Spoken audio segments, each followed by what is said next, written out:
Good evening. It is Friday night and it is time to YouTube and chill. Before we get into that chill, let's do a beat and get into it.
Good evening. Good evening.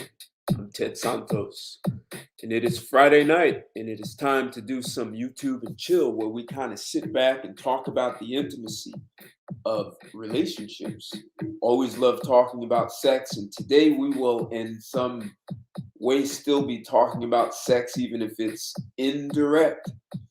Uh, I appreciate you all joining me. This is our first show for 2022, so Happy New Year to everyone. I hope everyone brought in the year the way they chose. I hear people are abandoning New Year's resolutions because what most people find is they don't keep them. You even see that in the gym. January is packed. Everyone's there for New Year's resolution, and by Valentine's Day, the gym starts to thin out.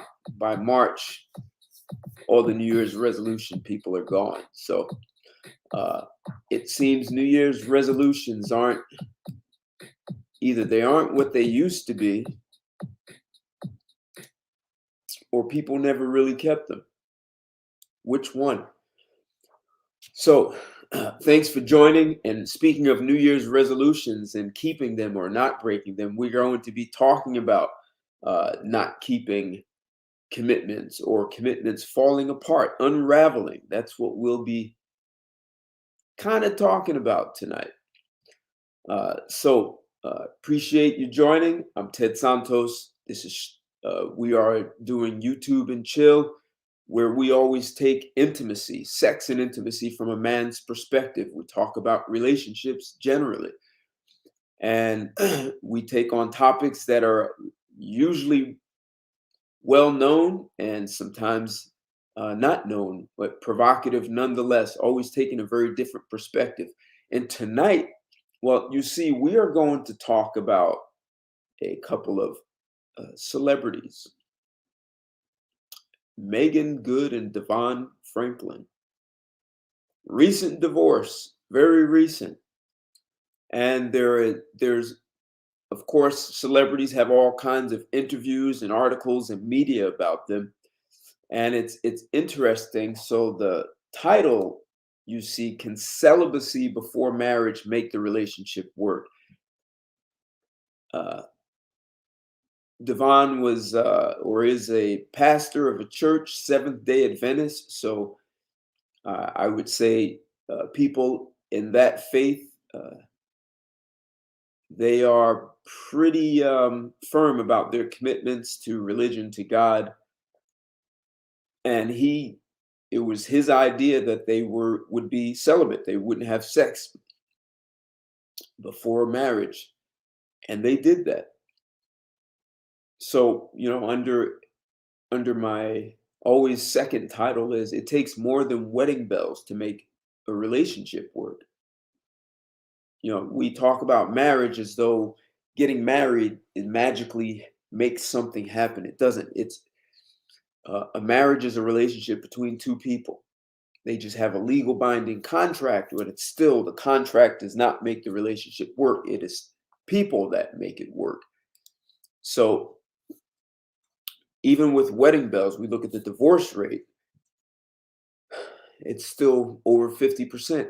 What the question I'm looking at is you can be celibate and you hear all this. Well, the reason why relationships don't work is because people are just having sex. The women are giving up the goodies. The whole, why should the man buy the cow if he can get it for free?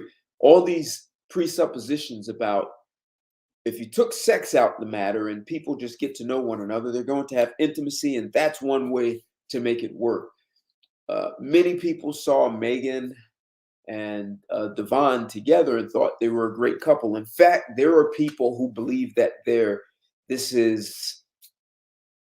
divorce is not going to happen. That they were such a great couple that they will eventually come back together. Because it was a couple that was the apple of everyone's eye. They were the couple that were seen to be together for eternity. No one thought they would ever fall apart. So I had some thoughts about this, and my thoughts went like this. Many are familiar with the recent divorce filing from DeVon Franklin to wife Meagan Good. For many, the couple represented everlasting love. In fact, some believe they will work it out and remain together. However, when you look at the facts of this unlikely union, you see it had always been doomed. The signs were there despite the fact they practiced celibacy before tying the knot. While they have been married for 9 years, it's a perfect example of what happens when couples do not have compatible values. So now that it's over, why is anyone surprised? So you guys hear me talk about values. What makes a relationship work is people having compatibility amongst their values. So we're going to look at Meagan and her choice of significant others We're going to look at what the video world is saying about her. And we're going to look at some articles and who she has dated. And if you look at a guy who's a pastor of Seventh-day Adventists, some people are screaming, well, he probably had an affair. Neither of them is giving hints as to why he filed for divorce. And everyone knows over 70% of divorces are initiated by women. This time it was initiated by a man. And I'm going to present some evidence to support why no one should ever be surprised. I mean, there were even a couple of moves that she made during their marriage, even though he stood up for her, it still raises questions because it definitely raised some eyebrows. So you guys know I like to do a screen share. If you haven't smashed this video, the like button, the thumbs up, you can do that now. Hit the subscribe button and then hit the bell, and make sure you hit all so you receive all notifications from me. And share this, because too many people, and I hear guys say this too, if you marry a woman who's good looking, nice body, everything else will work itself out. Well, apparently this didn't work that way. And you can even look at someone like Halle Berry, who she's an attractive woman, she's great body, and that didn't work itself out for her. The interesting thing about this couple here, DeVon and his wife, Meagan, they were giving relationship advice. So, it's interesting when you look at it from that perspective, that just because you're married doesn't mean you're an expert at marriage, or more importantly, at how to create a relationship. I mean, this is the thing that people really have to get. Knowing how to build an intimate relationship with your intimate partner is really important, because being married doesn't make things magically gel and create permanency at all. So let's look at, we're going to take a quick look before I show a video. And one is going to be an interesting interview of Meagan from a few years ago. And you'll hear some things right out of her mouth. But let's look at her dating history first. Who did she choose? And you know what? Some people could say, "Oh man, you're being too harsh." Maybe. Once again, remember, her husband is a pastor for Seventh-day Adventist church. I mean, they are pretty strict about following the Lord, about taking Christ as your Savior. So here's an article, and it is by Distractify, and it's dated very recent, December 22nd, 2021. Meagan Good is single now. Details about her dating history. The latest news surrounding Meagan Good is that she's going through a divorce from her ex-husband, DeVon Franklin. They were married 9 years, but as of 2021, they've decided to call it quits. Meagan and DeVon started dating in 2011 and eventually tied the knot in the summer of 2012. So DeVon is known as a motivational speaker, best-selling author, and a Hollywood producer. He's the brains behind some major movies and awesome novels, right? So this is no dumb guy. This is a guy who's already accomplished.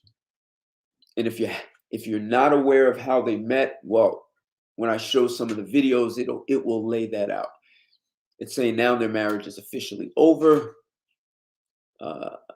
Fans of Meagan are more curious than ever to find out why her dating find out about her dating history and who she's been involved with in the past.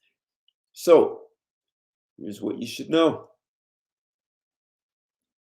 Which men are part of Megan's dating history? From 2007 to 2010, Meagan was dating Thomas Jones, former NFL player, reportedly cheated on her, causing her to end the relationship immediately. Along with being a retired football star, Thomas has also made a living as an actor in movies and TV shows. From 2008 to 2009, Meagan dated Soldier Boy. So she has dated athletes, and now we have a hip hop artist, a rapper, Soldier Boy. The relationship between her and the rapper didn't work out, but it also doesn't seem to have ended on horrible terms. So there were rumors that she dated Nick Cannon. There were also rumors she dated Jamie Foxx, but I don't think any of those panned out.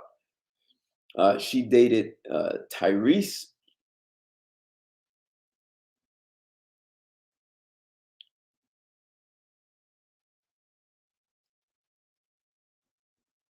Oh wait, let's see. It was alleged that she dated Tyrese. So from April to October of 2004, Meagan dated Joseph Gordon-Levitt after meeting him on the set of their movie. Brick Joseph moved on after the split, and has been married to his wife Tasha McCauley since 2014.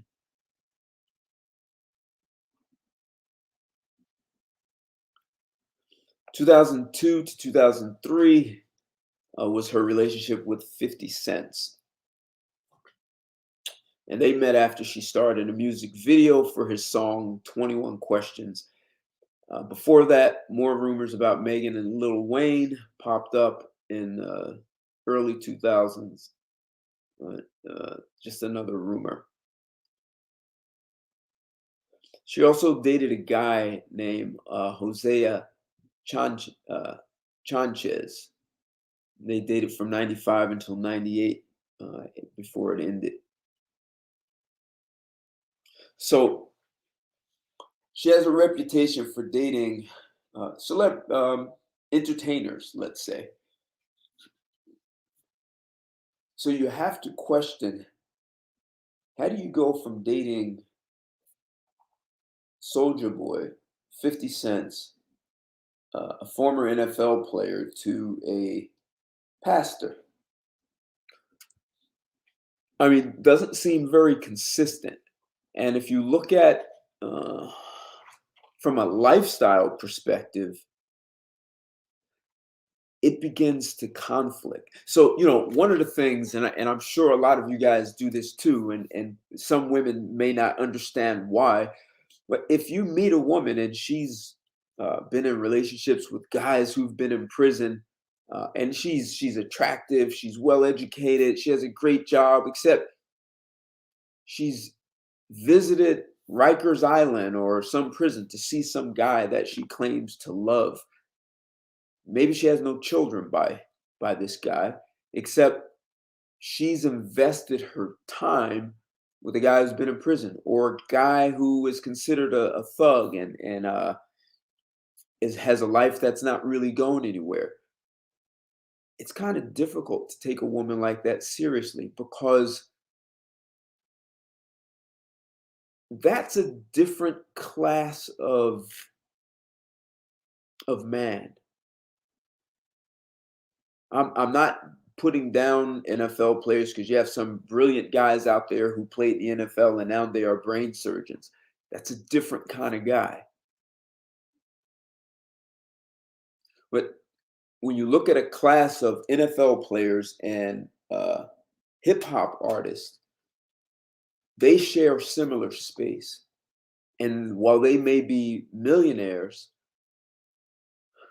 you could say the way they roll, the way they move in this world, and the way they conduct themselves, the way they handle things, is very different than a guy who's a pastor in a church, especially a pastor in a church he's a producer in movies. I mean, this is, the executives. These are the behind the scenes people who are really making things happen for a movie. A producer, this is the guy who raises capital to ensure a movie gets financed so that it makes it to the big screen. And that is very different than a rapper. So it seems like a stretch, and the value system of those two worlds are not the same. Money management, the people they surround themselves with, all of that is very different. So Meagan spent some time uh, in a very different, you could say, while there was, definitely money and wealth with 50 Cent, it's a very different mindset than her current husband. So let's look at a clip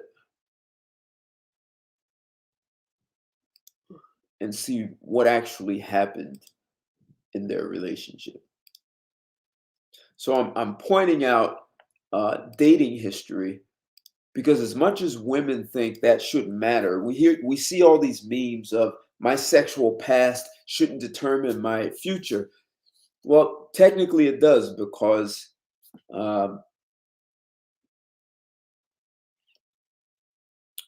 if you spent your past, your 20s hanging out in crack houses for your entire 20s, and out in your 30s you want to be seen as this wise and intelligent stock market investor, people, it's going to be a stretch for people to see that, because you invested your time and your education, the kind of people you networked and associated with in crack houses. Now, maybe you were doing research, I got it. So maybe Harvard financed you, but that's not usually the case. So now let's hear what well, not necessarily what happened, but let's get just a little bit more background with what happened here.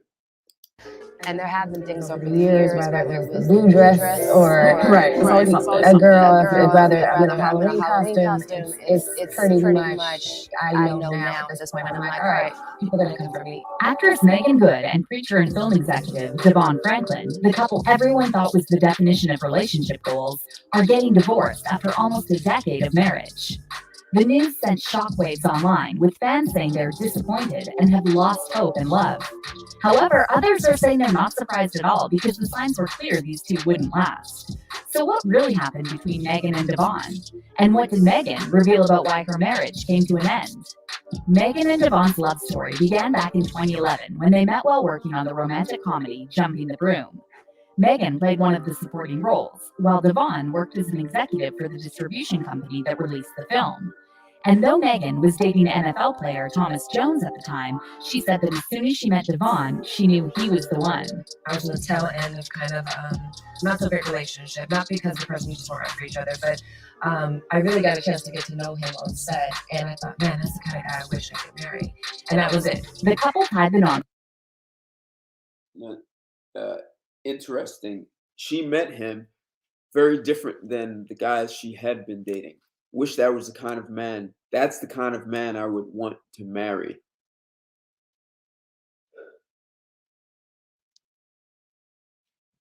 So this is not uncommon.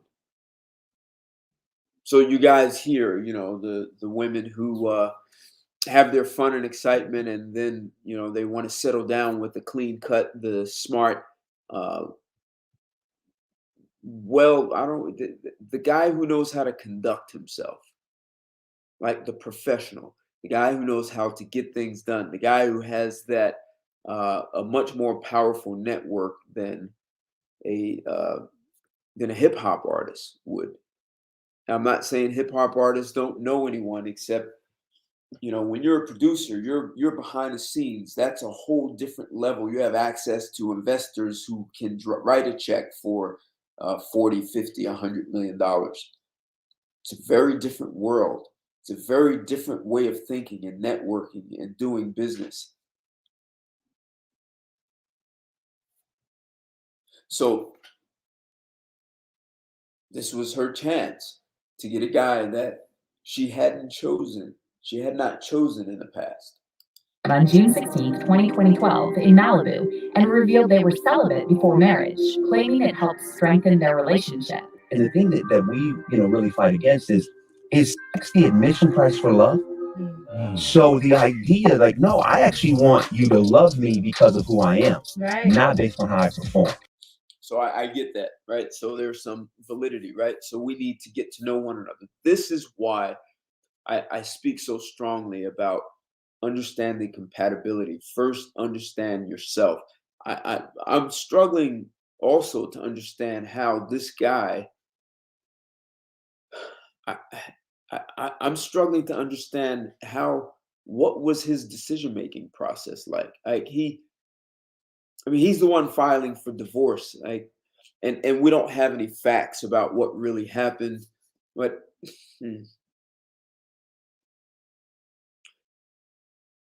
if you just look at their lifestyle, and they're going to talk about it more here, there was no compatibility. Like, she had to give up things to be with him. That's an example of not being compatible. So let's see if they'll talk about that. However, the difference was that DeVon, who besides being a film executive is also a Seventh-day Adventist preacher, was straight edge and celibate for 10 years before he and Meagan got married. Right. So look, celibacy wasn't even for her. He was already celibate for 9 or 10 years before they married. So this is a lifestyle for him. This is a mindset. And she's dating guys who are out banging a whole bunch of people, and he is clearly not taking on that kind of lifestyle. Little surprising. Just wondering why he didn't choose someone who is already as religious as he is. But anyway, what else do they say? While Meagan spent her 20s partying and dating high-profile men like 50 Cent, Joseph Gordon-Levitt, Tyrese, Lil Wayne, and Nick Cannon. All right, so they exaggerate it here because there are rumors on some of these names. That's why I read you that list of people she dated. I think they added to here, 3: Nick Cannon, Lil Wayne, and Tyrese. Nevertheless, entertainers. These may be. They are clearly successful men, just worlds apart from her husband. In 2016, Meagan and DeVon published a book called The Wait, a powerful practice for finding the love of your life and the life you love. And in the book, DeVon admitted that he was reluctant to date Meagan because of her Hollywood lifestyle. See, the guy was smart. He didn't just jump at her. So this is this is where a lot of you guys, what do they call it, love bombing? She chose him, and I'm just wondering if she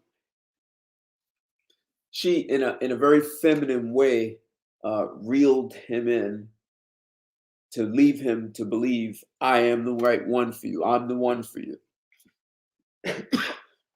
Like, she sold him a dream because she knew this was the kind of guy she always wanted. So was this on her part looking for him to validate her in a way that the other guys didn't? Very interesting, right? What else? I didn't want to date an actress, DeVon wrote. I just didn't think it would be the right career fit. He also said that he knew Meagan smoked and liked to drink, which was another reason he was hesitant to date her. As for Meagan, she was worried that a clean-cut, religious guy like DeVon wasn't the right choice for her. However, they both claimed celibate and taking the time to know each other helped them realize they were meant to be. Home is about the person more than the place, Meagan and DeVon wrote in their book. Our marriage became our home, and it fills us back up when the world drains us. So what went wrong? So, look, when you talk about compatibility, I personally have never practiced celibacy. What I will say is interesting is if you have ever had a long distance relationship, what that does, as opposed to the two of you being together and having sex every time you come together, which I'm all for, the long distance relationship forces you to spend more time talking and actually getting to know one another. For some people, sex can blind or cloud the view. You know, you guys have heard me talk about how you have all these biochemical secretions that make you feel good, and it's like you know, getting a hit. It's that oxytocin and endorphins, dopamine. It feels really good, so you want to keep feeling that. So people overlook the most important things, like, are we compatible? So there was some validity to his strategy and being celibate. But if you're really going to look at compatibility, and I'm not sure what he was looking at, is the first thing you want to see is their integrity. Like, what is the people talk about uh, the character, the integrity of your character. Uh, Part of the way you can look at the integrity of someone's character is look at who they associate with, like their closest associations, especially intimacy. As I said, if a woman is dating guys who've been to prison, that says a lot. I don't care if she's an attorney and doing quite well, successful, beautiful. Associating and dating someone who's in prison says a lot about you and your choices that you make. So integrity is important. Transparency, uh, sexual compatibility, intellectual compatibility is important. Compatibility in the way you take care of your mind, the health of your mind, the health of your body, your diet, where you want to live. Do you want to have children? And I understand that that may have been one of their challenges. Uh, DeVon wanted children, and I don't think Meagan wanted them. So, how do you want to educate your children, discipline them? Where do you want to live? Intellectual compatibility is very important, and one of the mental, just saying mental compatibility, how you manage and handle conflict, chaos, problems. How do you deal with that? Or do you get upset or do you fall apart? Do you freeze? Do you blame? Do you take accountability on? Are you responsible? So if there's a breakdown and problem happens, can you distinguish how you may have contributed to that breakdown? Now, how are you going to handle it? So when you look at a guy who is a producer, this is a guy who's on, in the whole Hollywood, he's at the highest level of filmmaking, the producer.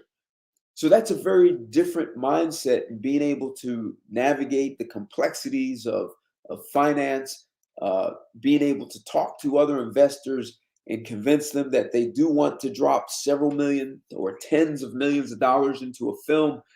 When things don't go the way you want, how do you manage those breakdowns? So this is a guy who is most likely well versed in being able to comport himself in a proper way, not necessarily suppressed, but in a proper way, so that he actually gets the outcomes that he's seeking. And that's generally going to be very different than a guy who is a hip hop artist who can just say, "Look, I have nothing to lose. I'm just going to keep it real, and I don't give a fuck." That kind of mindset is very different than a guy who's just always on point and professional. So, and then being a pastor of a church, no question that puts him in a leadership position. But were they compatible in all these areas? The place I keep coming back to is the company you keep. And so not sure how he I mean, clearly he's stating he had concerns with it. How the hell did she get over that? And it's interesting because they celebrated just this past, what is it, June? Yeah, June, their 9th wedding anniversary. And then by August, there was trouble in paradise, which means trouble was happening way before that. You don't file for divorce because you had one problem. And I would assume, especially at this guy's level. So let's see what else they say. How come this couple who claimed they had a secret to a happy marriage are now getting divorced? The divorce news came as a shock to many, but not all fans, and some of them are now even saying the relationship was doomed from the start.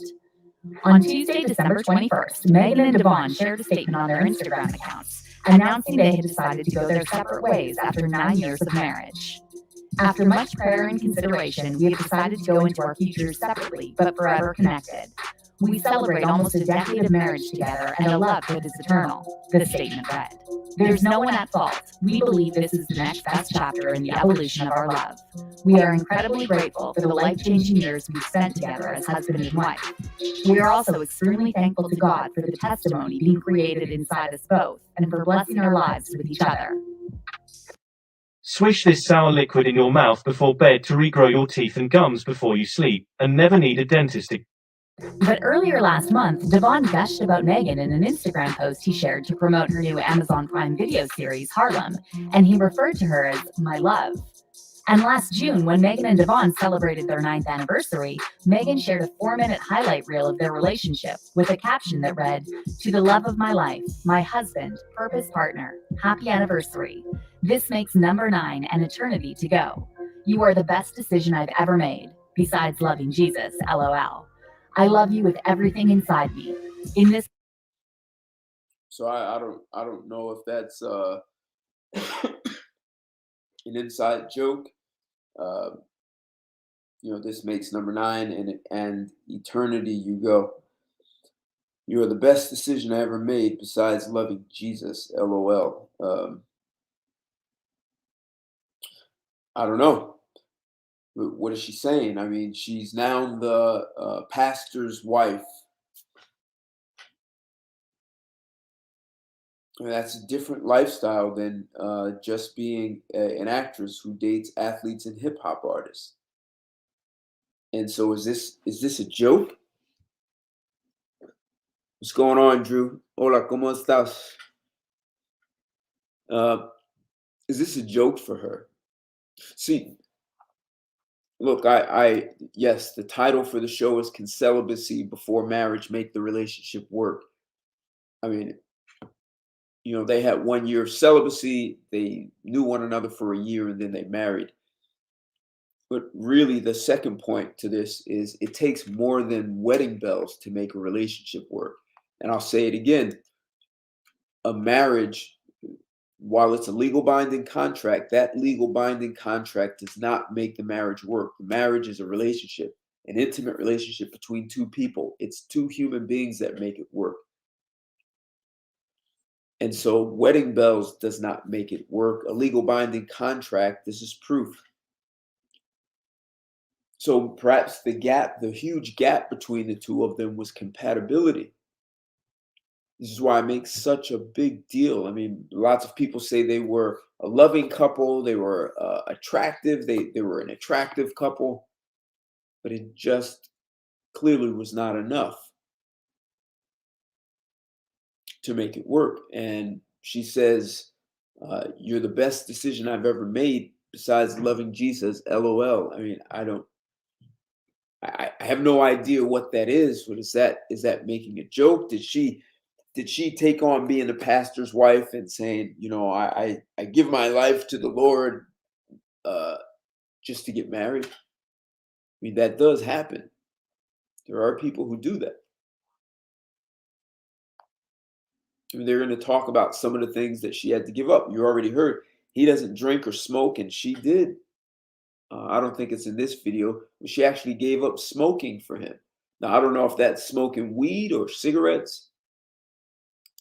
this life and in the next. Your wife. So how come these two went from talking about eternity to filing for divorce just months later? Well, many fans are now saying the divorce isn't that much of a surprise because Meagan was never fully accepted by the Christian community. Now that the waters have settled, I can say I am not at all surprised by the news about DeVon Franklin and Meagan Good, one fan said. What I would say, though, is that I would leave his church so quickly if I was a member. For those who don't know, Meagan has faced a lot of backlash over the years from members of the Christian community. For example, when she walked the red carpet at the 2013 BET Awards in a stunning blue gown, self-righteous Christians were quick to call her out for showing off her body. All right, so let's be honest here. All right, look, the lady has a gorgeous body, very sexy. Her body is no question well put together. You're the pastor's wife. See, it's in our today's society. You hear women say, "I want the guy who's 6'2", 6-pack, and 6 figures." You hear that. You hear the woman saying, "I want this high quality, high value, high caliber," all these words, the high value man.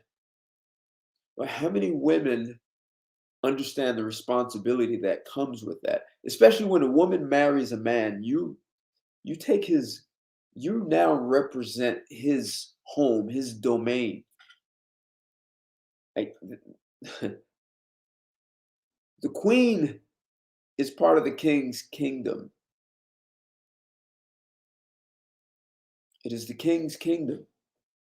Even in the game of chess, the way you win is to take the king. You take his kingdom by taking the king. So she's representing her husband. And at what point does this woman and other women understand that when you want this guy who's of this high caliber and integrity and he has the kind of commitment, all these things you want, and if you go into it believing you can just do whatever you want and say whatever you want because you've dated in a very different world than his, there are consequences. While I can't prove this, what I can tell you, if you guys are on IG, I'm on YouTube, and I've got a video, and Meagan is damn sexy in this blue dress. I mean, it's a V all the way down to her navel. I mean, and she's got nice perky breasts. You can even see the nipples ripping through this thing. And it's not see-through, but damn, it's revealing. So even if he wasn't a pastor, like with an athlete, with hip hop artists, the entertainers, yes, this fits with the kind of guy. Remember earlier in this video, she said when she first met her husband, she said, "That's the kind of man I wish I could marry." He represented something that she hadn't dated before. And even though she wished she could marry him, he was reluctant because of her lifestyle and her occupation, being involved in Hollywood. That's a whole different work. Even though he was in Hollywood, he's at the executive level. So this dress is this dress a sign of other things that were happening in their marriage? Christians were quick to call her out for showing off her body. Meagan Good introducing gospel artists and is married to a pastor, which is why I don't understand this dress, one person wrote on Twitter. Oh, that was the other thing. For this event, she was actually introducing gospel artists. So it's not that she's dressed slutty or like a whore. It's just revealing for the responsibility. See, it's interesting, feminism has told women they can have it all, which, and they can do whatever they want. I can do what I want, when I want, with whomever I want. That's a feminist motto, which then completely removes any possibility of a woman having to be responsible for anything. And so the way she has dressed here is really indicative of that motto. I can do what I want, when I want, with whomever I want. And it's interesting. You won't see it in this video, but I don't know, years later in the church, one of the members of the church stood up and said, "Hey, I remember you wearing that blue dress, and you should know better as the pastor's wife to be dressing like that, and hopefully you won't be revealing yourself that way anymore." DeVon defended her and said, "Hey, you won't be talking to her that way." But yeah, I get his part on defending her, but there's a responsibility that comes with this. And so as men, if we say this to a woman, they will accuse us of being controlling. But see, this is where values come. So look, I've engaged so many CEOs of mid-sized to large companies. That includes Fortune 500s.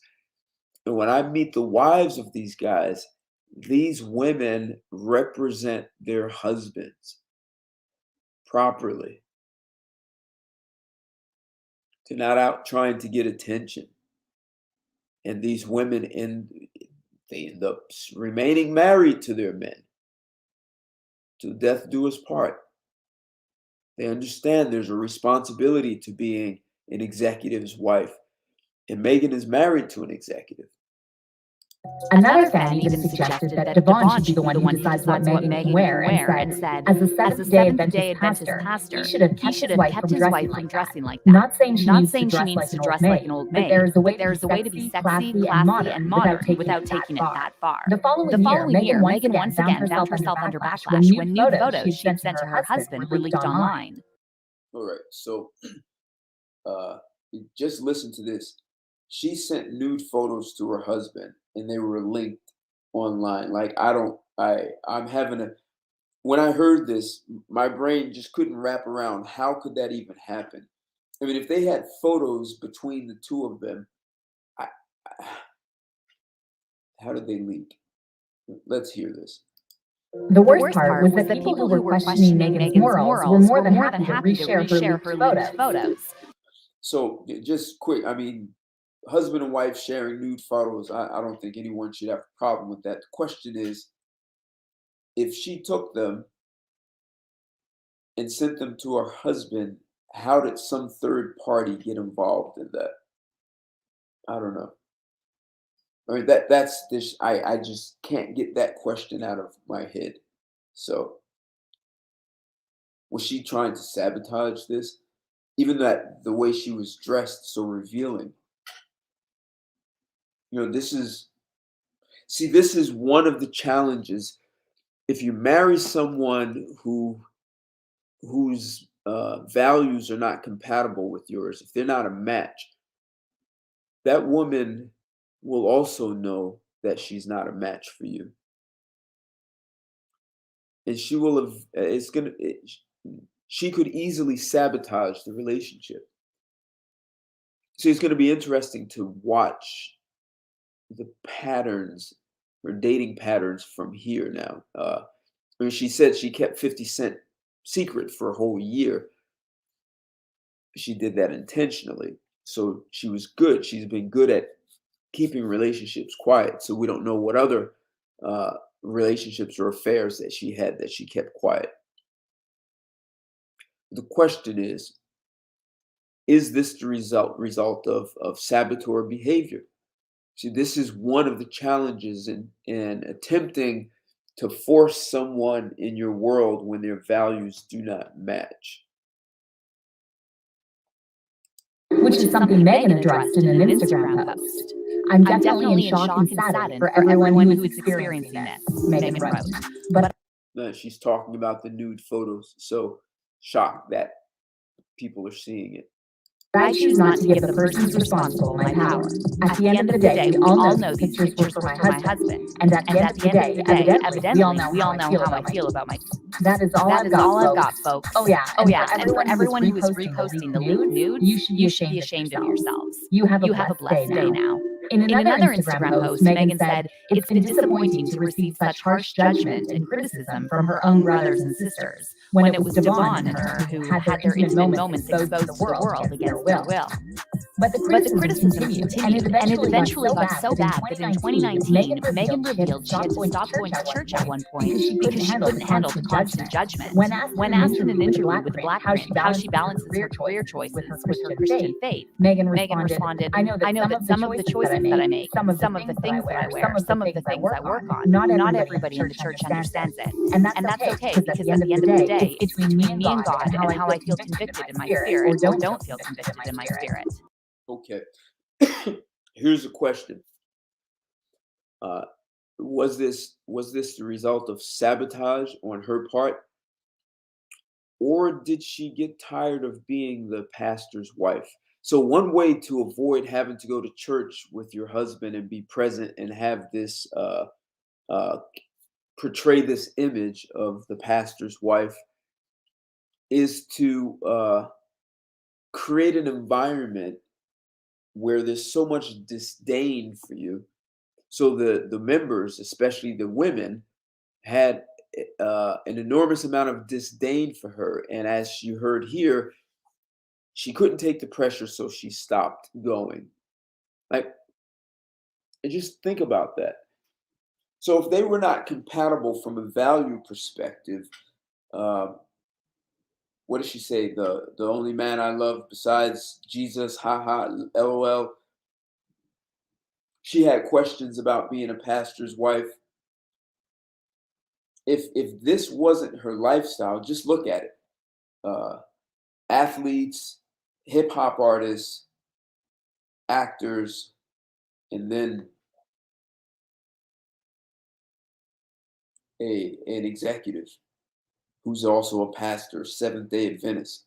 Like, these are worlds apart. So if she was in any way uncomfortable being the pastor's wife and being in that capacity every day, one way to get out of it is to say, the people don't like me here. Well, you can't just accuse people of that. So those pictures being leaked, I just find it very odd. Nude pictures being leaked from her phone or her husband's. I mean, who would get that? Someone hacked? It's a hell of a hack, if that's what happened.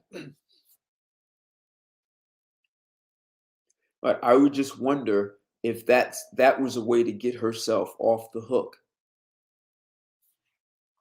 What else do they say here?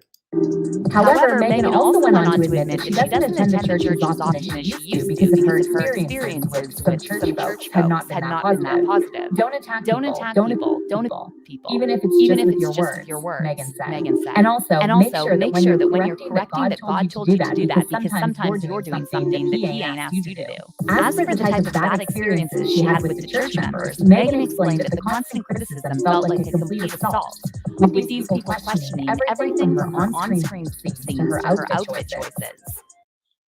You know, I would wonder if, I'm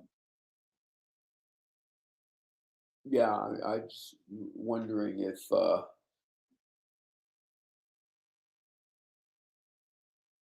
this is just a thought.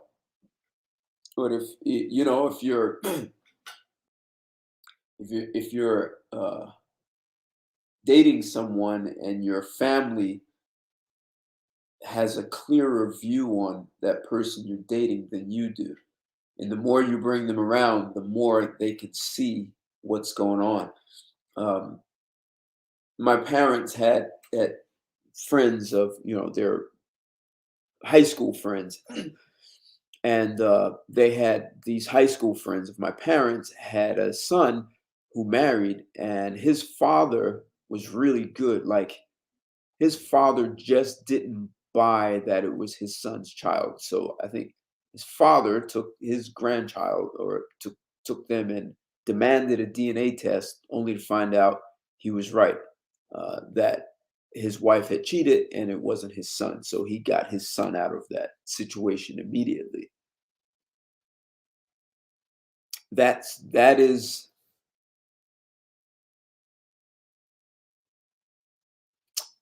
is sort of the downside. If you're not really right for a person, the more you are exposed to the people who really love, trust, and stand for him, the more you can get exposed for not being right for him. And I'm just wondering if she wanted out of that environment. It's unfortunate because we're supposed to be the biggest lovers, Meagan said. Even if you disagree with someone or you don't think what they're doing is right, you're supposed to mind your own business and pray for that person. Other times, you're supposed to correct in love if that's what God told you to do. And there was no correction in love. It was like a complete assault.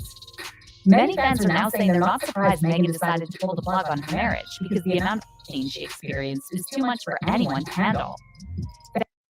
Hey, Khalil, are you saying it's echoing? Is the sound echoing on this? Fans are also dragging DeVon for trying to change Meagan into his idea of an ideal woman, and they're calling out members of DeVon's church for being hypocrites. No, sorry, but these Christians saying Meagan Good led her pastor astray and he wasn't in the right mind being with her is exactly why Christianity is a problem. It just hates women, apparently, one fan said. Another Twitter user wrote, I never saw it for DeVon Franklin. Many Christian leaders don't have any interest in your traditional church girls. They want the Meagan Goods of the world, but desire to change them just enough to appeal to their audience. That intent to change someone is not cool. Many fans have also pointed out how some Christian women can be very toxic, especially when it comes to criticizing other women. I don't like the fact that some of the posts I've seen about Black Christian women on social media in relation to Meagan Good and DeVon Franklin's divorce are coming for her faith, one fan said. That's another consequence of purity culture. It produces self-righteous Christian mean girls. Another person said that instead of criticizing Meagan, maybe some of these Christian Twitter warriors should consider the possibility that DeVon was the one who failed to practice what he preaches. Y'all are coming with the think pieces about how Meagan couldn't handle marrying a Christian man, one fan wrote on Twitter. How do we know he's not the one who couldn't be faithful? Have you met pastors? They're pastors. Have y'all learned nothing from watching all these celebrity pastors and holy men embarrass their wives, families, and the entire church? The fan continued. Wow, interesting. They're coming for the pastor. Yet he filed divorce, not her, which, we all know most divorces are initiated by women, not this one. And yeah. These men of God are not good people, LOL. They're human, and so is Meagan. Y'all don't know why they're divorcing, so shut the fuck up. But believe it or not, despite DeVon saying the divorce was a mutual decision, some Christians are still trying to shame Meagan. Meagan Good was faking that good Christian girl, one person wrote on Twitter, while another one added, I like Meagan Good, but I'm not surprised that she and DeVon didn't last. As a preacher, the goal is to try your best to not conform to the patterns of this world. Yet Meagan is practically naked in some pics on her page, and in the body of Christ, that shouldn't be. But if you thought this story... So yeah, what do you think of that?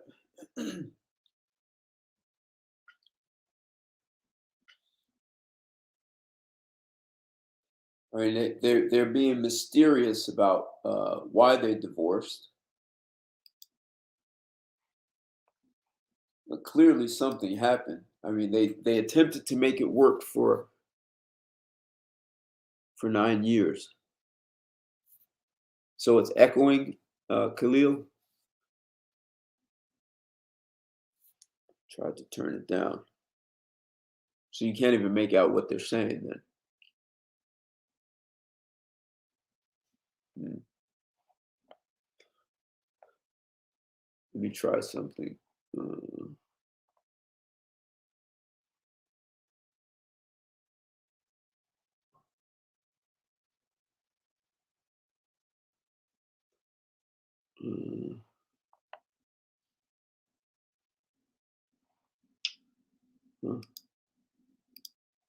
Try another audio.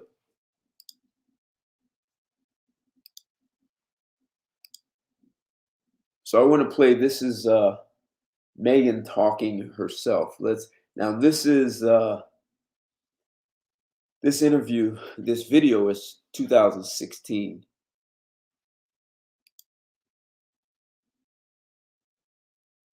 So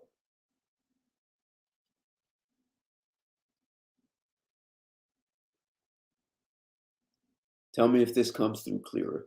20s, I dated like any other woman would. But you know, even in that sense, just being in the public eye, I was criticized for whoever I dated or whoever they thought I dated or whatever they thought I was doing, or if they read something in the blogs that would be a half story or just completely false. I would always kind of get labeled as something. Oh, for sure. And so my 20s actually prepared me for my 30s because had I not experienced everything I experienced in my 20s and dealing with all of the kind of like, you know, things that people would say, and there'd be like 1,000 nice things, and there'd be 10 really nasty things. And those 10 things just kill you. And it totally just breaks your heart. Yeah. And then it makes you feel like, wow, is that what everybody thinks? And then, you know, through my 20s, I struggled with having a chip on my shoulder, being angry, feeling misunderstood, feeling judged, feeling like people couldn't see my heart. And so a lot of the ways that I carried myself in my 20s was indicative of that feeling, you know? But then when I got into my 30s and I realized, wow, everything that I'm doing is not really helping. It's actually making it worse.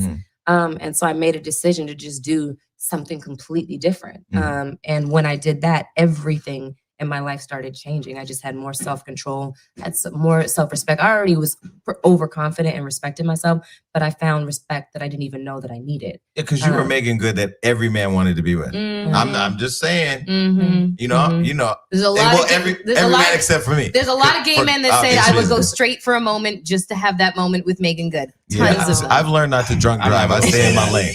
But I'm not even gonna say but I will be say the party pooper. I was gonna say I was the guy that always thought she was beautiful, but I wanted to work with her more than want her. Yeah, well, all the people that I know don't have talent in acting, so they weren't thinking of acting. They were in love with Meagan Good, and you dated some interesting people. You dated 50 Cent, right? I did. So I heard recently that he has bad breath. Is that true? I don't remember. It's been so long. To be honest, to be honest, and just for clarity on that, that was over a decade ago. Wow. Really? You know, when we dated, and it was for about a year, and I kept it under the radar intentionally. She did. Because at that time in my career, I had just come off of Biker Boys. I had just did the music video, and my career was going in a really great way. And what I didn't want was my connection to him to be the catalyst in any type of success that I had. I didn't want anything from him. I'm not the type of person. I've always made my own money. I've always taken care of myself. I've always taken care of my family. So for me, it was really about protecting myself, because if people couldn't see the relationship for what it was, they would label me a certain way.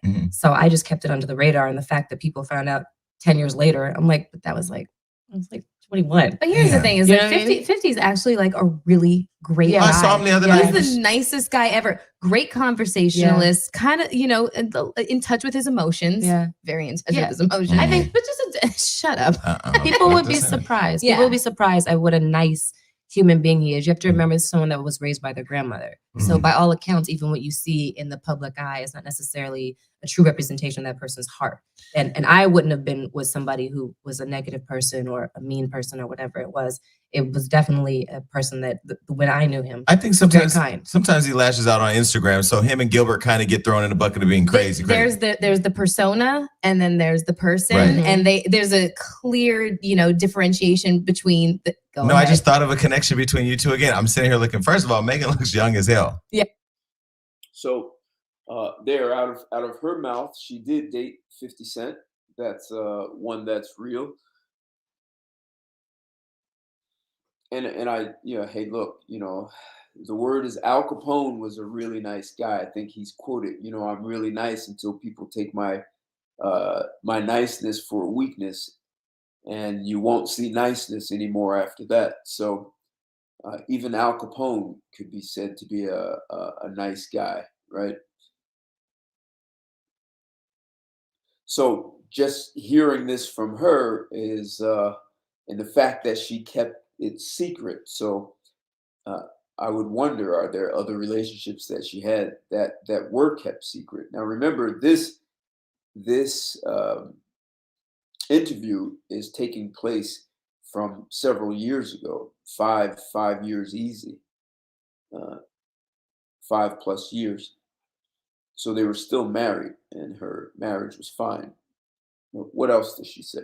And yes, Khalil, it doesn't matter if you put him in church and you dress him up, you put a lipstick on a pig, and you still have what you have. So if she was 21 and dating 50 Cent, some people, lots of women will say, well, she was young and she didn't know what she was doing. Her brain wasn't developed. But we have to stop saying how intelligent women are and then using excuses that they were too dumb to understand what they were doing. At 21, you're old enough to know the difference between right and wrong for sure, and who you're choosing. So, I mentioned Halle Berry earlier. Now, you don't know Halle Berry for, or maybe I don't know her background well enough, but you don't know her for dating gangsters, thugs. At least I don't think so. So a woman has absolute control over who she lets between her legs and who she dates. Doesn't matter what he offers you. It's your choice. Yeah. You do. So does she. You look I like- came in here you like, look let me like- get that found When used. we talk about her all the I was time. just rubbing your cocoa hair. butter You on know myself. what? right You know before we what's so started crazy is filming. that anytime we interview a man, you have massive amounts of cocoa butter on your breasts. It's right and a up. lot going on. Today, you're really. It No, I dried saw up. her put that shit on. It was filmed. He filmed She could've me baked putting a it whole on. But batch anyway, of back chicken. to the connection between you and Megan. I'm looking at Megan. I'm thinking of Waist Deep. Right. I love that movie. Thank you. Remember, the game's in the movie, right? Yeah, Games in the movie. He said you drive a Honda Accord. That was the only thing I was thinking. Even though you didn't drive a Honda Accord. Yeah, but then he also Shut said, up. "Picture me like." It's in my. And I called him. I was like, "Hey," I was like, "What is picture Megan like Megan and Jamie Foxx?" And here, Clarity on that. Me and Jamie never dated. Nothing has ever happened. I was just between going to us. ask you about that too. And I really felt away. I had to call him. I was like, "What do you mean?" He was like, "No, I'm just saying, imagine that." I'm like, "But in light of those pictures, which were totally misrepresentative of what actually happened, it was a jokey thing. I was surprised. Mhm. I was actually in a relationship that I had just broken up with a guy, and we were trying to get back together when those pictures came out. And I was like, what? so this is you're talking about Game song Wouldn't Get Far. Yeah. So here's the crazy thing about that song is So, let's see. What else did I want to play on from this? What's going on, Crypto in Syria? Good to see you in the house. What's going on, Big Exclusive?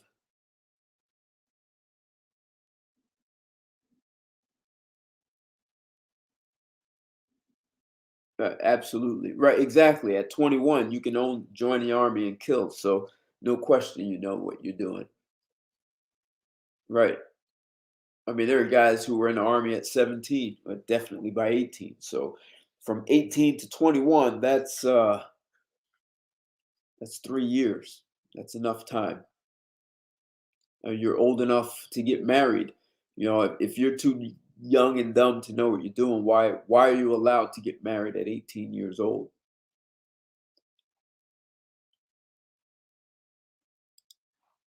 Let me see if there's something else I wanted to get here. nobody remembers anybody an entire skeletal system. I actually reached out to him at Sony and I went to his office. I was nervous as hell because I didn't think in the Trayvon Martin campaign that I did back in 2012. But DeVon was actually the one person I went to for guidance before. I don't know if you ever did No, that. he didn't tell me that. I actually reached out to him at Sony and I went to his office. I was nervous as hell because I didn't think he would say yeah. Particular dress.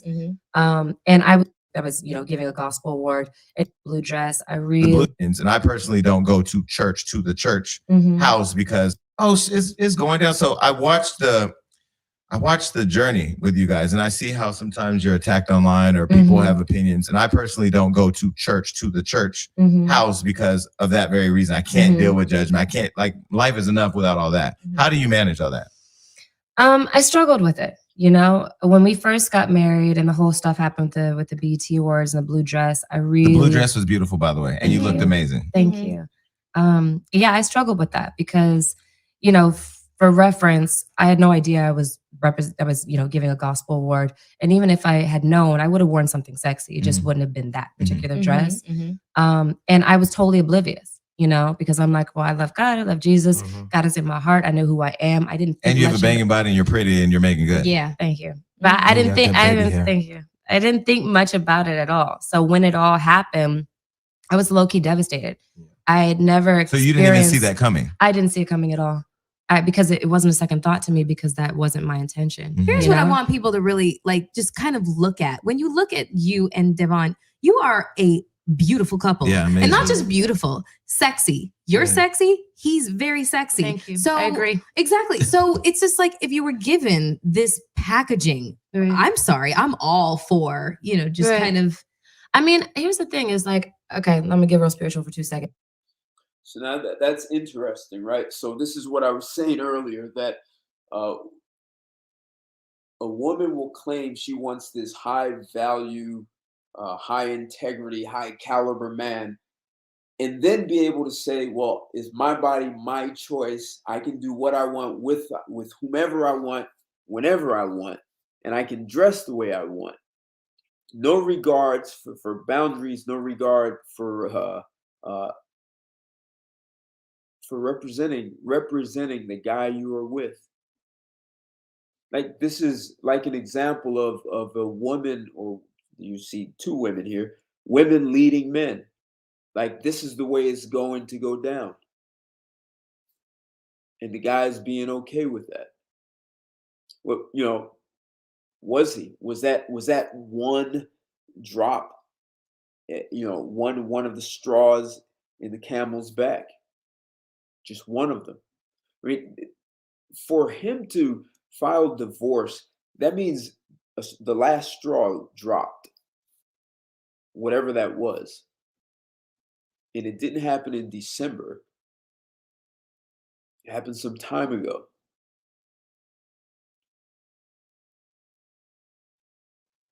So this is the irresponsibility that has become part of US culture for women, to tell them they don't have to be responsible. You can dress any way you want. Yet you want this guy who is upstanding, and the guy who's doing right by the world, and you know he's a great man. You want all this loyalty, all these things, but in return, this is what he gets. And then you just say, well, I was oblivious. I didn't know what was going on. The whole pleading innocent, like naive, pleading naive. Yes. I believe that, you know, God has allowed every single part of who we are, everything from the way that we love to what we pursue to what's in our heart to our passion, whatever it is, how we communicate with people, as a part of how he's going to use us to do whatever we're supposed to do in the world. So the way I grew up doing, you know, off Broadway with drag queens, and I've had a totally different experience growing up than maybe somebody in the church. So I'm extremely liberal. You've been exposed to the world and what it really looks like. But at the end of the day, it's like, that is the world. A lot of people, they're the ones who aren't exposed. The truth is, this is the world, and we're all here to love each other. So the experiences that God has allowed me to have, and the mind frame that he's allowed me to have, and the way that I see the world, my perception, my attitude, the way I think, everything is all a part of how he's created me for what he wants me to do. So, you know, when I talk about compatibility, this is a great example of that. So, you know, look, this guy DeVon married this woman, and they remained married for 9 years. He had doubts about it. This is why making sure you can't just ask a woman, do you have integrity? You know, one of the things that I'll look at for integrity, and I think a lot of men step over this one. Does the woman keep her word? So if I'm seeing someone and we make plans, here's what we're going to do on this date, and we're going to go through this sequence of events, and you know, this is the way the day or week is going to go. If she allows someone else to just step in, and I don't care if it's her mother, be able to say, change your plans, and never speak to me about wanting to change your plans or you having a change of heart. If I'm the last person to find out when I say, okay, you know, time to do XYZ, and you're looking at me like I'm being controlling or something, as though we never made plans. To me, that becomes a matter of integrity. So asking a woman about integrity is almost never this straight line question. Do you have integrity, or is integrity important to you? You can have those conversations, and you absolutely need to let her know integrity is important. But you also want to be looking for something called third party interference. So with Meagan, I don't know if there's third party interference here, or is it just her past that's interfering in the future, right? So she's got her past that she can't get out. She can't eliminate it, right? She cannot expel her past from herself. So she's going to end up justifying. So this is the whole thing with compatibility and who you choose. Compatibility is very important, and most likely this is why this fell apart. And you listen to what she's saying. Here's one guy who grew up in a church. He grew up to be an executive producer and in the world of Hollywood. And here's another woman who started out with drag queens. And look, I can't presuppose what her life was like hanging out with drag queens, but that whole drag queen, the same sex is very often sexually driven. Lots of sex, openness, that's good, except is that really a match for the kind of guy that she married? So what did she have to do to convince him that she was worth the risk? Because it really is. I mean, clearly he saw that it was a risk. He had doubts about her. But in her mind, as you heard her say in the other video, she knew that was the kind of man that she always wanted to have as a husband, even though she didn't qualify. He put me in this business. When I was 19, I asked him, because I wasn't working a lot. I was seeing a lot of my friends getting jobs, and I was wondering why I wasn't. I asked him, I'm like, God, what do you want me to do? Because if this is not what you want me to do, then I will give this up, even though it's what I really, really want, and do whatever you want me to do. And in that conversation with God is when God told me, this is what I want you to do, but you're not doing it for you. You're doing it for me. So everything that I do is a part of who I am, and I have to be authentic, and I have to be true. The women that relate to me are the women who are like me. I can't go out there dressing up, being holier than thou, and being something that I'm not. Ain't nobody relate to that. That's completely and it inauthentic. wouldn't be real to who you are. Right. And here's the thing: is I'm called to a certain kind of woman who's been through the things that I've been through, who has been broken, has been put back together. I'm not here for the other girls, you know, and that's okay. Somebody else is here for them. Okay. See, I wanted to play this so you could hear some words out of her very own mouth. Monk Cowboy, what's going on? Good to see you in the house, man. And big exclusive, yeah, man. Right, she's just. And look, this video is from about 5 years ago. So apparently their marriage was working just fine back then. But she's really kind of telling you, this is a hindsight. Hindsight is 2020, right? But she's kind of setting up, telling you how the playing field of divorce was actually set up. So, yeah, and you're saying, I'm not blaming religious people. Everyone can make their own choices. But if you claim to be Christian, then you would know the Bible says for you to dress modestly. Exactly. All right. Hanging out on the town. It's lots of people do that on Friday, man. Enjoy. Happy New Year to you and everyone. If you haven't already heard that from me on Sunday. So let's see what else she's saying. And I Don't we all respect just that. want to give her a high five? I really do. I'm like sitting here like amen, church, synagogue, and tabernacle. Like seriously. No, because what I love about it is Mm-hmm. that so many people are just so quick to judge people in general. Like you don't know any, And especially celebrities. well, you don't know any Especially. individual person's journey. Like for me, doing Love and Hip Hop, that was my first time. That the other thing that she said is that she was broken. I'm going to assert this, and anyone can question it if they like. If a woman is saying that she's been broken, I'm willing to bet she had a lot to do with that. One, by making choices So whether she tried to play a game with a guy and it didn't work, so I don't know if someone like 50 Cent broke her, thinking that you can have your way with a man who has like zero tolerance for that, and he handled you and then disposed of you. So, when a woman is broken, is it because too many men disposed of her as though they had no value? She showed that she had no value. It's not that she didn't have any, it's what she presented wasn't valuable to the man. So a woman who is, look, I understand things happen in everyone's life, right? You lose parents, you lose siblings. These things are not the pleasurable moments in life. They also become building blocks for who you are and how you handle and manage those things. So a woman who's saying that she's broken, I mean, honestly, that sounds like she came off the streets. Like, everyone says she's for the streets. So she's back to the streets now. Is a woman from the streets really the best choice for a pastor? Now, hey, look, the next pastor can come along and say, well, I'll be different and I'll go get a woman who's broken and dates hip hop artists and entertainers, football players. And you end up repeating the same history. Or is there a lesson for men to learn, about compatibility and being honest with yourself?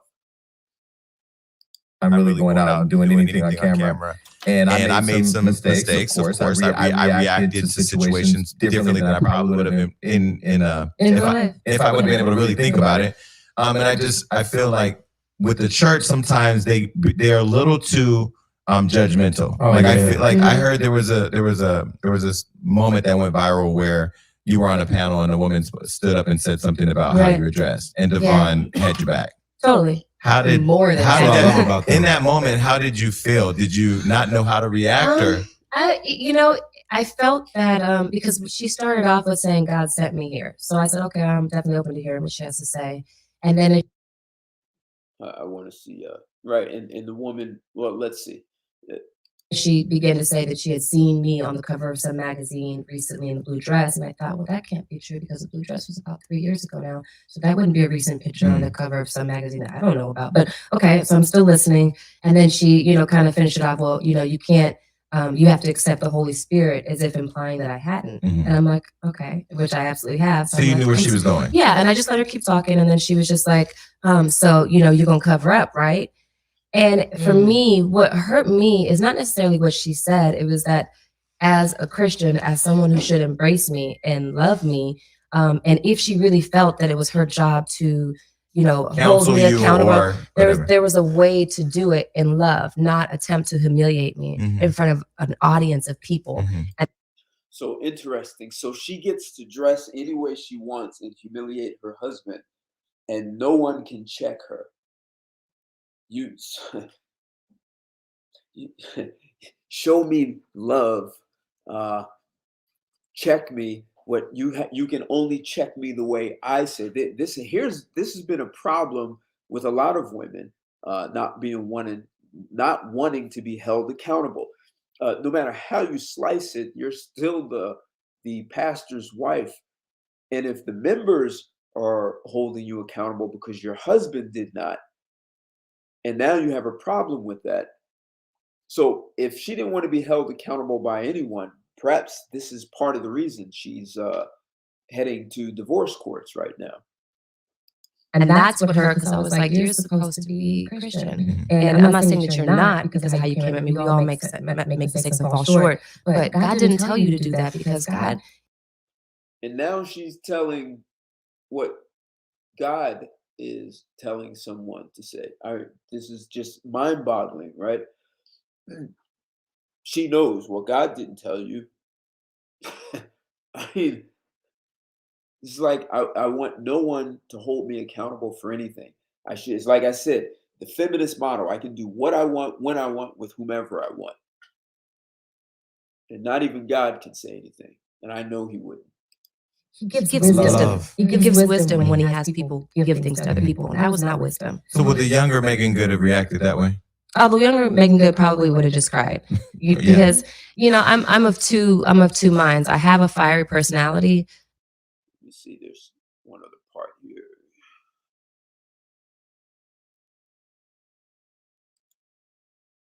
Company. Yeah, I mean, his deal is through Sony, so he can go to Sony first, and basically they have the first look at the movies that he wants to make, and if they don't want to make it, then he can make it elsewhere. Now he's running his own company. Yeah, his own company, Franklin Entertainment. And you and him just dropped a book called The Wait. Yeah.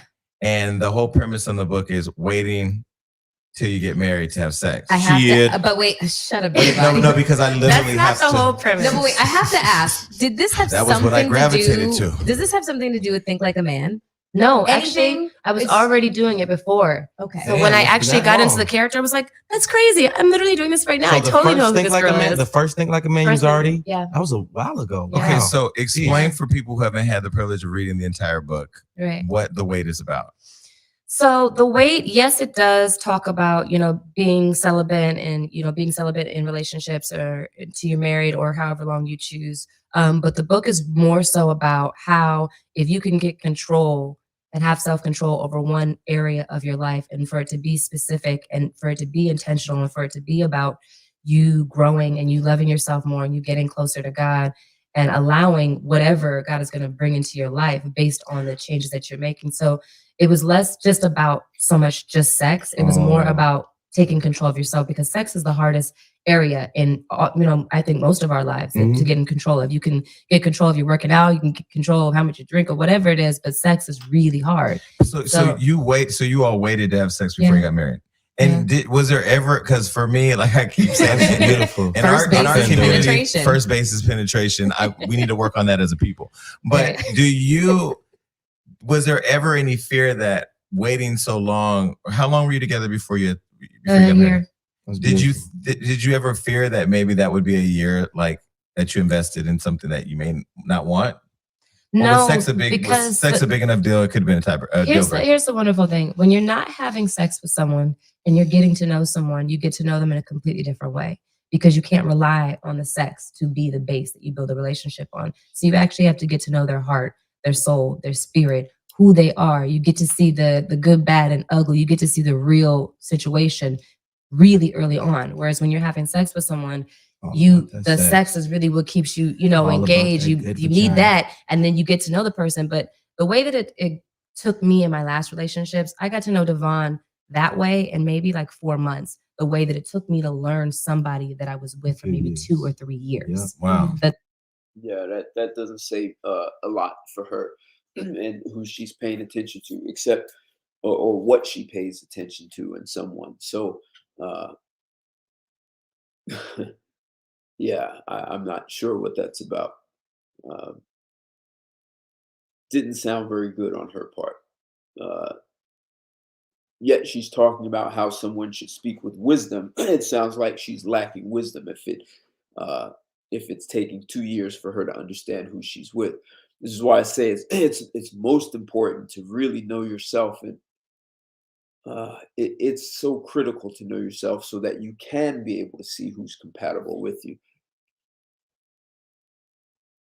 But so I'm just wondering, how long did it take for her husband, to realize this isn't working? I mean, if he just filed for divorce in December, and there are pictures of her not wearing her ring as far back as August, so this has been in the making for a while. And it's just, what hit the fan. So this is it. So most likely this isn't going to come back together. Two worlds have collided, and the two worlds do not speak the same language. So with her talking about being celibate and spending more time to get to know one another, that's really that's a big part of what I'm after in this, right? So knowing yourself is the best way to understand who's compatible with you. And then there's something called relationship skills, being able to engage a person in that relationship, and from a leadership perspective, making decisions that are in the best interest of the relationship itself is critical. And spending time to actually get to know someone, being fearless about the kind of questions that you ask, and know all that stuff that women try to say, well, I don't know you well enough to discuss. Like, hey, man, if you want to be taken seriously, we need to talk about this stuff. And like I said, just asking someone if they have integrity, probably not a good question, because people will often tell you what you do want to hear. So yes, you do want to hear what people say so you can see if they're being honest, and do their actions match the words that came out of their mouth, right? So that's telling you something about their integrity. But the whole notion of being celibate and spending 1 year getting to know one another, I'm not suggesting that. I'm suggesting principally the principle of, even if you're having sex, to never allow sex to cloud your vision. And yes, you're going to feel good. You'll have those biochemical secretions and it'll be great. But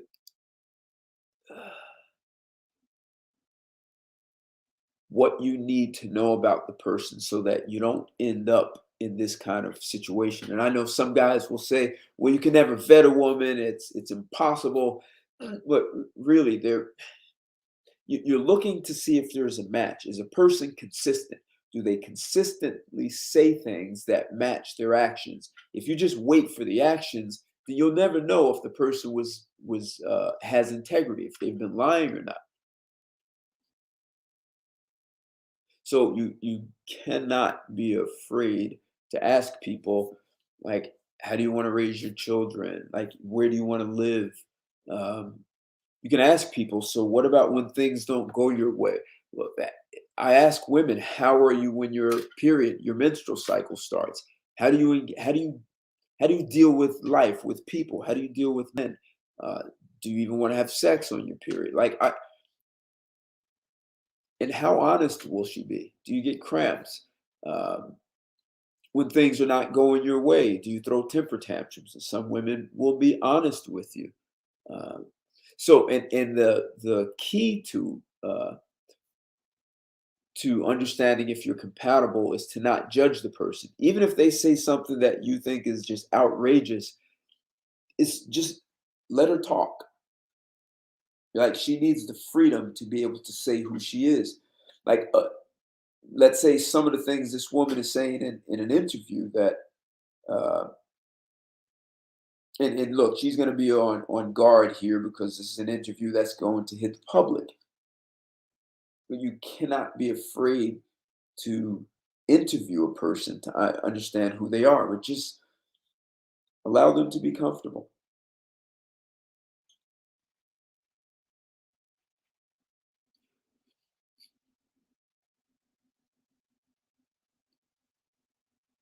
Hey, you know what? But the big exclusive, yeah, I could see that trying to save or fix.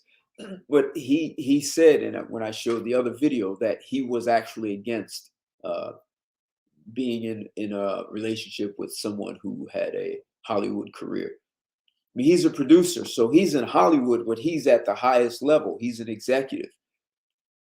And she parties, she drinks, she smokes. She gave that up for him. He did not want any parts of that. She gave up smoking for him. And I don't know if that's smoking weed or smoking cigarettes. Probably, maybe it's just smoking weed. I don't know. They were not clear about that. So he was against it. In the first video I played, and I'll drop the link in the description, she said early in the video that when she met DeVon, that was the kind of man she always wanted to have as a husband. So she targeted him. She knew this was the kind of guy. And for him, he was like, nah, this is not going to work. But so I'm saying she must have sold him a dream.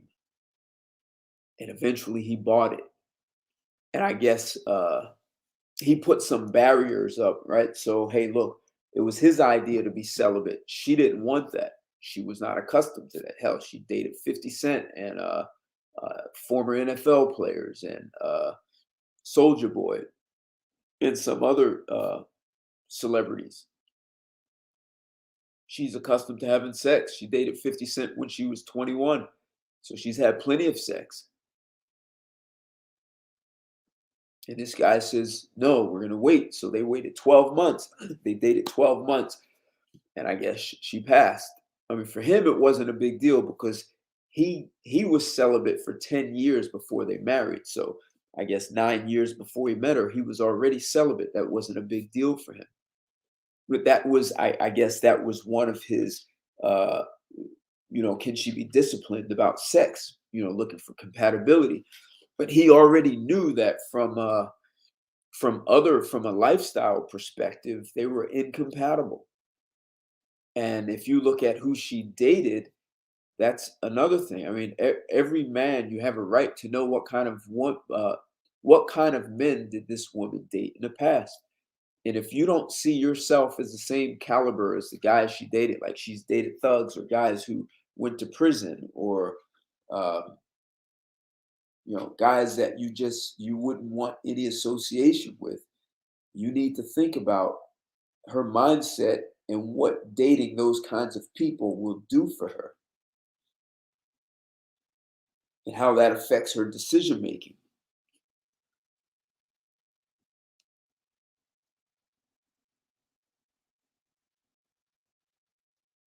Right. Lipstick on a pig is still a pig. Exactly. Right. So I mean, just from what I've read and heard so far, that he wasn't. This was really her idea.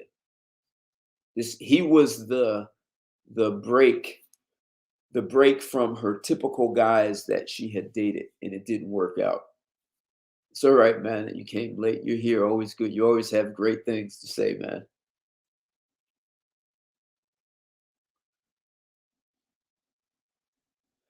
That's exactly big exclusive, right? What kind of woman do you have to be? And there's the point. So this guy is a Hollywood executive and he's a Seventh-day Adventist pastor. What kind of woman do you have to be married, to be the wife of that kind of guy? It's not the same girl who goes to clubs or hangs out for the celebrity parties and drinks and smokes. That is not the same girl. And for the women who don't understand it, see, this is the dream that was sold to women, that they can have it all. You can do whatever you want, whenever you want, with whomever you want. You can have it all. You can be the whore and a housewife. Is basically what they're being sold. And this is a great example of how that doesn't work. I'm not calling her a whore. I'm only saying she's dated a different kind of guy, a different class, a different caliber of man. So you don't have to be this wealthy, rich dude to get this point. You look at the caliber of men a woman is with, and surely you want to look at her friends. I mean, you see this other woman sitting at the table is I don't know her. I don't even know who she is. But she seems to be awfully liberal in her dealings. Let me see if there's something valuable left in this. The type of relationship that we had, just the base that it was built on, how solid it is, that positively surety of like, oh yeah, I could spend the rest of my life with this person because I really know who he is. I concur. You've met my girl. Yeah. And thank you. The first time I tried to get them yams, she didn't let me. Right. Like, she came to my crib. I tried to get them yams. She wouldn't let me. And long story short, we'll be celebrating a year this month, and she made me wait 3-4 months. Congratulations. And it's been a year, and and now what's so crazy about it, we don't have a lot of sex now.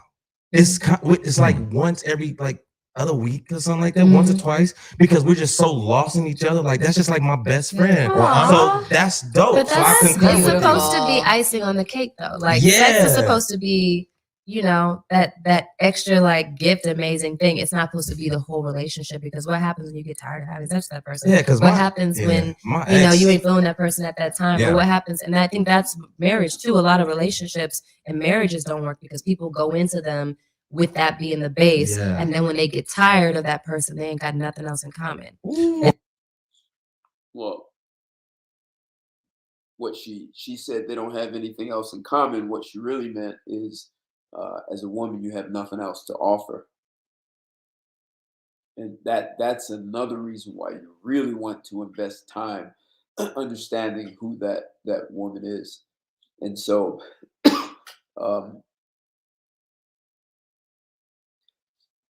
you want to know if there's anything else, or if it is, what is it?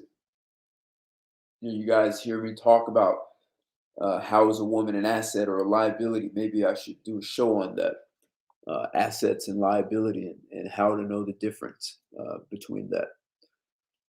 So if she's out creating if she's projecting an image that doesn't support the kind of man she claims to want, in some ways that can make her a liability. But for sure, this didn't just happen. The last straw didn't happen last month. It's been going on for a while.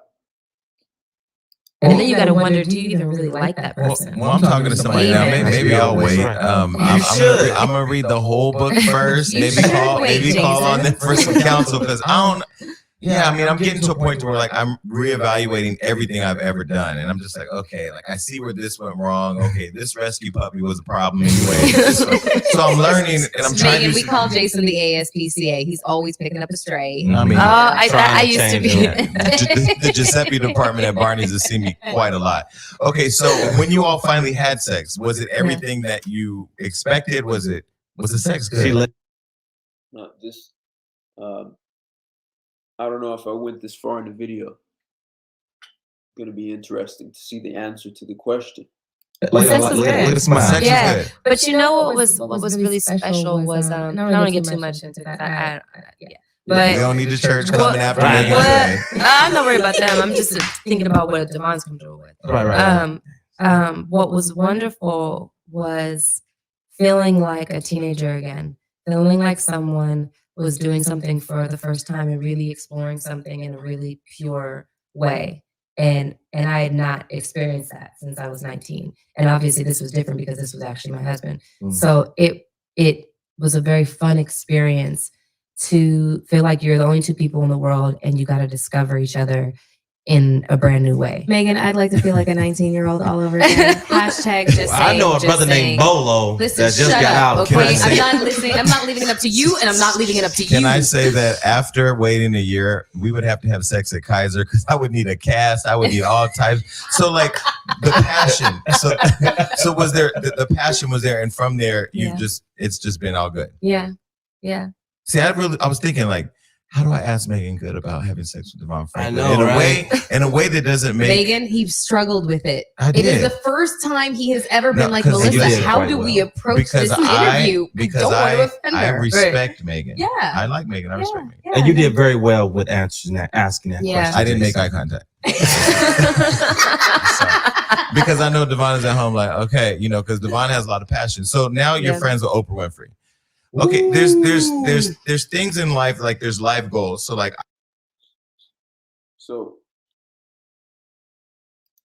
interesting interview. Interesting that it's from the past. And yes, they are sort of pandering to her, right? They're lobbing her. They're throwing her little lobs, keeping her comfortable. Be interesting to see. I'm sure the same people are now trying to interview her now that there's a divorce on the horizon, and will they be as gentle as they were? I mean, people will really want to know, but they're being very hush hush. Her husband is being a class act about the whole thing. He filed divorce. He's saying she's still the love of my life. For a lot of people, it's confusing. He's wishing her the best, and he's doing all kinds of classy things. And it seems he's put out an effort to not tarnish her name in any way at all. So it appears that he exited in such a classy way that the classiness is more of a reflection of him than her. The question is, if this guy has that much class, why couldn't she maintain that relationship, that marriage? Right? So being attractive, having a gorgeous body, having money, celibacy, abstaining until marriage, all of those things were in place, and yet it was not enough to make it work. It was not enough. And this guy, from just the other video and this one, and hearing what she said, he second guessed what he knew was a bad idea. He let someone talk him out of it. And so now there we are. It didn't work. So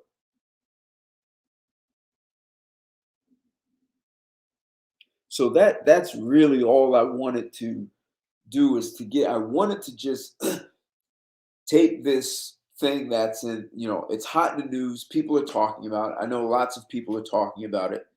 But so here are some of my takeaways. I wonder if at some point she knew she didn't belong in that church. So either she attempted to sabotage the entire relationship, or she set it up so she didn't have to go there anymore, and she could sort of freely do her own thing without having the burden of being the pastor's wife and having to comport herself in a way that represented her husband. So by dressing a certain way, and look, those nude photos, man, I showed a video. She sent nude photos to her husband, and somehow that leaked. Like, my brain can't understand. How does your wife send you nude photos, and then they end up on the internet all over the place and everyone's seen? Like, I would have a hard time seeing her husband being the source of the leak. There were nude photos of her. So was that, if there was some intention there, that would have been maybe the last straw, at least for the people in the church, to say, this woman is no good. And they would have checked her so hard that she now had an excuse to never have to go to church anymore. Oh, honey, you see how bad they're treating me? I'm so innocent. I don't know how the photos leaked, but I can't take the pressure. Oh, woe is me. I just can't go to church anymore. So that's in it. Look, I'm not saying that happened. I'm just saying, consider it. Consider that that's a way to avoid the responsibility of being the pastor's wife on a full-time basis and having to show up. I mean, like you heard her talk about a woman who checked her for wearing that revealing blue dress, which you'll see in the other video if you haven't already.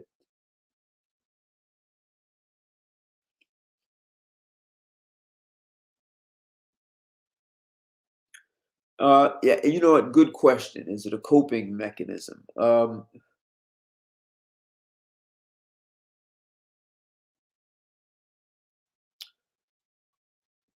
Maybe.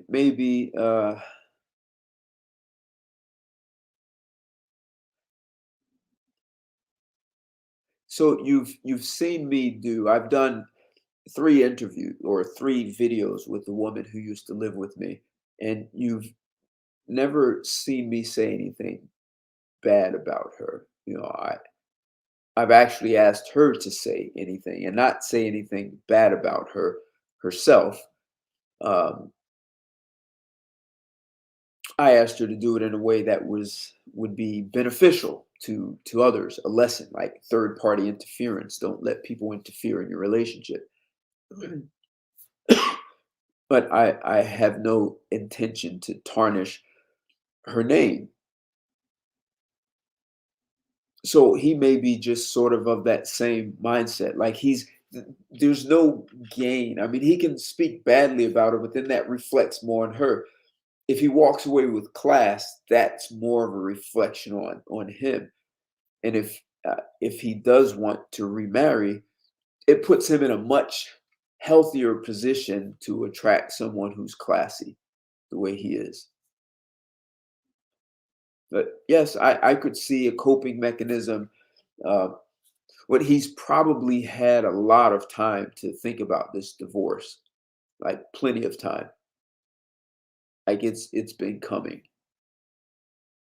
There was another video I saw, and it talked about how their anniversary was in June, and they had all these sweet, wonderful things to say about one another publicly. And then in August, she was seen several times not wearing any ring on her ring finger. And so, maybe the decisions had been made, and maybe he didn't want to admit he made a mistake. I mean, imagine if he knew this was a bad idea and his family or friends were saying the same thing. Bad idea, man, walk. And so she gave up smoking, right? So he's saying, look, she's willing to give up some things. She's going to sacrifice some things for me. She gave up smoking.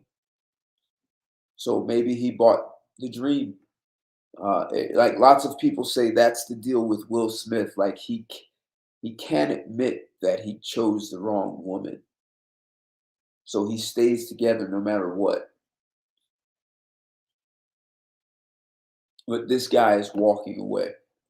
And it's not like it's a year or two marriage. This is after 9 years. So not only 9 years of marriage, they've written books giving relationship advice. So now is it they didn't take their own? But I'm saying this is a picture perfect scenario on why compatibility is important. Not that you have things in common. Like what they had in common is they both worked in Hollywood. She's an actress, and he's an executive. He's a producer. So what we have in common, we both work in the same industry, in the film, Hollywood industry. We know a lot of the same people, right? So we have some things in common. Maybe we like some other things in common. That's just not enough. The fact that she's a party girl and she dates people who are of a lower caliber to him says something about her choices and the kind of values that she has, how she she sees herself is not the same way he sees himself. So yes, very possible. And will he say anything? I would be surprised if he never says anything, or he saves it to write a book, or they write a book together. It becomes a bestseller. If they wrote a book together, it would so many women would buy it like crazy. That would be their they'd make millions of dollars and maybe even make a movie out of it if they write a book together about closing a relationship, the final chapter of your marriage, how to avoid that, something like that. But that'd be a great publicity stunt. I remember when Donald Trump divorced his first wife, I don't know, a few months after the divorce, they actually made a commercial together. It was a Pizza Hut commercial. And so people joked and said they must have paid them a lot of money just to come together for that commercial. So divorced couples are known. There are some divorced couples that are known for coming together and collaborating. So who knows? But the real bottom line point here is really truly understanding collaboration. I mean, compatibility. Sorry, compatibility in the sort of values, and these are generally values that you bring from your home. So, Meagan, I don't know. I didn't research what kind of home she comes from. After 9 years, I'm assuming that, and I've heard several people talk about her husband did want children. She didn't want children. I don't know if it's that she can't. She doesn't want to ruin her body. I don't know what it is. If anyone knows the woman Drea Michelle has a hell of a body on her, and she has more than one child. So, but she puts in the work to keep her body fit. So there are women who have had children and still look like great. They have phenomenal bodies. So, but not every woman wants to be a mother. Fact of life. So, and see, that's a whole nother thing. So if you're a man who wants children, you need to make sure this, not only does she want children, that she can actually be a good mother. Can she be a good spouse to you first? If she can only be a good spouse and not a good mother, and you're still okay with that, and she's compatible, good. But if she can only be a good mother and not a good spouse, that's divorce and child court support courts. Not a good idea. And if she's neither one, well, maybe she's just for the streets. So will Meagan return to the streets? Will she return to hip hop artists and football players? Will she go where she belongs, her comfort zone? Or will she do the way she did with her relationship with 50 Cent and keep it silent? She did a great job. But I think people are going to be watching her like never before. So also, this is an example. Just because you're married doesn't mean you're an expert on marriage. Really understanding relationships is critical. And to the best and the most powerful and the wisest way to understand relationships is to first understand yourself. Like, what are the things that trigger you? What are your commitments? What do you want in the future? How do you handle conflict? How, integrity, yes, everyone says it's important, but when this high level of integrity where you honor your word as yourself, you really keep your word, having someone like that is important. Sexual compatibility, intellectual compatibility, all of these things are way more important than having the same color and liking the same music and movies and yeah, they're much more important. So those are the things that I wanted to cover for this show.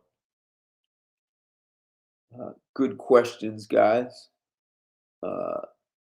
Cowboy Monk, safe travels. I know you're going to Texas, so have a safe travel on your way. And if you guys haven't smashed that like button, you can smash that now. I really appreciate that. If you're not subscribed to my channel, this is a perfect time to do that. And then hit that bell. And when you hold it down, hit all so that you receive notifications for all of my live streams and videos that I put out. And I talked somewhat about what to look for in compatibility. So share this video with people who either don't understand the importance of compatibility or are struggling with how do you know someone's compatible. So this is a great video to share with people. And I really appreciate your support, guys, for all of 2021, and look forward to giving you more valuable content And if there are ideas and things that you'd like to see me cover, send me a line. You can find me on Facebook, LinkedIn, Instagram. And, I'm responsive. I've done quite a few shows because listeners came up with ideas. So, guys, have a great evening. Enjoy the weekend. And I'll be back on Sunday with Straight Talk. Yes, thank you, Big Exclusive. Right. I'll be back on Sunday and we'll have something provocative to talk about. I'll give the ladies one more reason to be upset with me, except it'll be valuable to them. Take care, good night, and goodbye.